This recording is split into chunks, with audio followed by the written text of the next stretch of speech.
OK, so let me bring in Thierry here. How does this story hit you? Personally, well, I'm OK. But I wanted to... No, I mean, personally, I'm OK. But, Julien, I wanted to ask you something. For me, it's very important. I know you're talking about they didn't meet his demands. So, personally, I don't know what he was demanding, right? Because I wasn't in the room when he was demanding it or what they were saying. Do you think that for the first time he's in a position where he's a bit exposed in terms of what he doesn't like to do in the game? Because when you are versatile, unfortunately, you are the one, he's the only one in that team that can play as a 9 to free the others. But is it not also the true essence of a great player to be able sometimes to accommodate to what the boss wants and to make others shine?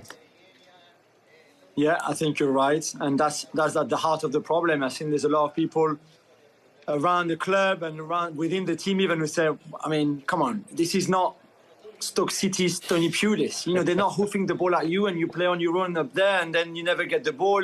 He's scored more goals at this stage this season than last season. He's got Messi and Neymar behind him. He's got a system that he's also made with wing-backs to suit him and to create chances for him.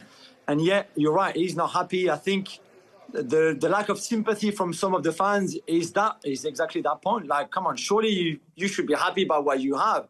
His point of view is very much, this is not my best position. I can play there and I do well there, but I would rather play off a striker with more freedom, like Messi and Neymar have behind me. And he said that he was promised in the summer that they would sign a number 9. They tried Lewandowski. He only wanted Barcelona. They tried Scamacca, could not find an agreement with Sassuolo. They signed the young Ekitike, who's good but not ready. So he has to play that, like you said. And maybe he should be happy with that. I don't know, but certainly the feeling he has right now is that the promises were not kept and he's made his mind up and he wants to go. So, Thierry, is that what you think it comes down to, that Mbappé doesn't like the position he's playing in? No, we know he doesn't like it. And I think, like I was saying, nobody likes to be exposed to what you're not good at. You just don't like it. But there is something that's bigger than anyone else, is the club. But did they make him feel that the club was the most important thing, or they make him feel that he was more important than the club? Mm-hmm. And I think at one point for me, and I will use my own stories, and I know you guys will understand, I didn't like to play high and wide at Barcelona. I hated it. But I had to do it for the team. I didn't like, after 100 caps and I don't know how many goals I played, and I scored, sorry, for France, 51, I had to go and play on the left. I didn't hear anyone saying, oh, what a nice gesture to go and play on the left for others that are less goals than me and less caps. But at one point, I always remember there's only one rule. The boss is asking you to do something, you do it for the good of the team. And your team is winning. If your team was losing, I would have understood the argument. So do you blame the club for actually almost, it felt to me on the outside in the summer, it almost like they didn't make Mbappé the star of the team. It was almost like he felt like he was the director of football. It was almost like he was choosing the coach. He was talking about players coming in. Are you saying that there's actually being given too much power by PSG because they were that terrified of losing him? Understand me well, Jamie. I actually don't know what they promised him. I don't know, because from the outside, it looks like he never heard a no in his life. It looks like. And I don't like to speculate. What I can talk about is what I see.